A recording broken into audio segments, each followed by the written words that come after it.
अकोला पश्चिम विधानसभा क्षेत्रात झालेल्या का बंडखोरीची संपूर्ण जिल्ह्यात आणि राज्यात चर्चा आहे. कारण ही बंडखोरी केली आहे राहुल गांधी यांच्या यंग ब्रिगेडमधील डॉक्टर जिशान हुसेन यांनी, जे सध्या वंचित बहुजन आघाडीचे अकोला पश्चिममधले उमेदवार आहेत. आपल्यासोबत डॉक्टर जिशान हुसेन आहेत. बंडखोरी तुम्हाला का करावी लागली? ये मैं ऐसा मानता हूं कि बंडखोरी नहीं, ये मेरे स्वाभिमान की लड़ाई है। ये मेरे स्वाभिमान से ज्यादा अकोला की जो हमारी राजनीति है उस राजनीति को एक अच्छी दिशा, अच्छी दशा में लाने की लड़ाई है।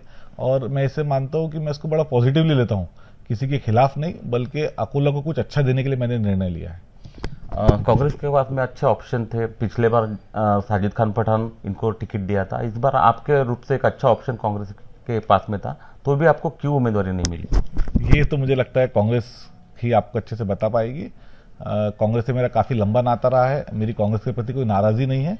मेरा निर्णय ये राजकीय परिस्थिति को देखते हुए पिछले कई वर्षों से अकोला की जो राजनीति को जो दीमक लग गई है उसका कहीं ना कहीं हल निकाल के अकोला को आगे ले जाने के लिए, अकोला के विकास के लिए लिया गया हुआ निर्णय है। तुमचे आजोबा दोनदा अकोल्याचे खासदार होते, तुमचे वडील राज्याच्या मंत्रिमंडळात मंत्री होते महत्त्वाच्या खात्यांचे, आणि त्यानंतर 3 पिढ्यांचं तुमचं नातं आहे काँग्रेससोबत. हे नातं तुटण्यासाठी कोण जबाबदार असं वाटतं तुम्हाला? नहीं, कोई, मैं समझता हूं कि जिंदगी में, संबंधों में नाता टूटना नहीं टूटने से ज्यादा आज ये जो हमारा चुनाव है, ये चुनाव अकोला की राजनीति के लिए चुनाव है और निर्णय मैंने वहीं से लिया है। एक चर्चा अशी आहे की तुम्हाला काँग्रेसच्या अनेक वरिष्ठ नेत्यांनी फोन केलेत, तुम्ही माघार घ्यावी अशी विनंती त्यांनी केली. कोणत्या कोणत्या नेत्यांचे फोन आले आणि काय बोलणं झालं नेमकं? पहले तो मैं आपसे पूछूंगा कि आपको किसने ये सब बात कही है। और मेरा ऐसा मानना है कुछ चीजें पर्दे के पीछे रहती है, कुछ चीजें पर्दे के आगे रहती है।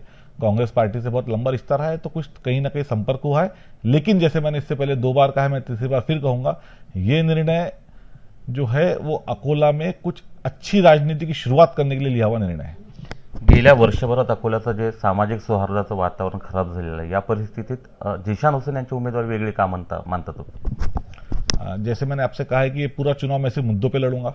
पिछले कई वर्षों से हम देख रहे हैं कि अकोला महानगर पालिका में 10% कमीशन के चक्कर में, अब बल्कि अकोला के इस विधानसभा क्षेत्र में ही 10% कमीशन के चक्कर में पूरे अकोला का सत्यानाश हुआ है।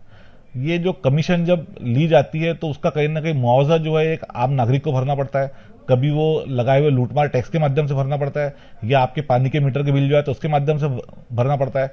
4-4, 8-8 दिन में 2 घंटे के लिए कभी कभी पानी आता है। तो ये जो सोई सुविधाएं हैं ये अकोला में बिल्कुल भी नहीं है। अगर कोई बच्चा हमारा ग्रेजुएट हो जाए, पोस्ट ग्रेजुएट हो जाए, उसके जॉब की कोई अपॉर्चुनिटीज नहीं, उसको अकोला छोड़ के जाना पड़ता है। और मैं ऐसा मानता हूं कि भ्रष्टाचार इतना ज्यादा है कि 150-150, 200, 500 करोड़ की निधि से बनाए हुए ब्रिज, ये इसका उद्घाटन होने के 6 महीने में गिर जाता है, टूट जाता है, रिपेयर करना पड़ता है।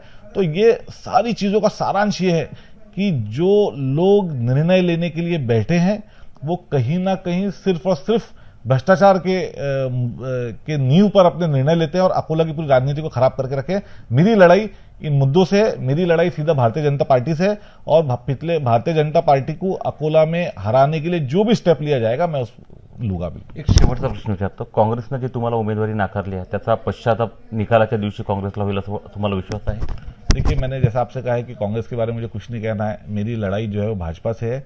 भारतीय जनता पार्टी के दिए हुए उम्मीदवार को मैं किस तरह से हरा पाऊंगा, ये चुनाव में किस तरह से जीत पाऊंगा और अकोला में अच्छी राजनीति की शुरुआत किस तरह से कर पाऊंगा, यही मेरी लड़ाई है। उमेदवारी देणं न देणं हा काँग्रेसचा अंतर्गत प्रश्न आहे, मी त्याच्यावर सध्या काही बोलणार नाही. मात्र आपली लढाई जी आहे ती जनतेच्या प्रश्नासाठी आणि याच जनतेच्या प्रश्नावर आपण विजयाकडे वाटचाल करू असा विश्वास डॉक्टर जिशान हुसेन यांनी व्यक्त केला आहे. उमेश सलोणे, एबीपी माझा, अकोला.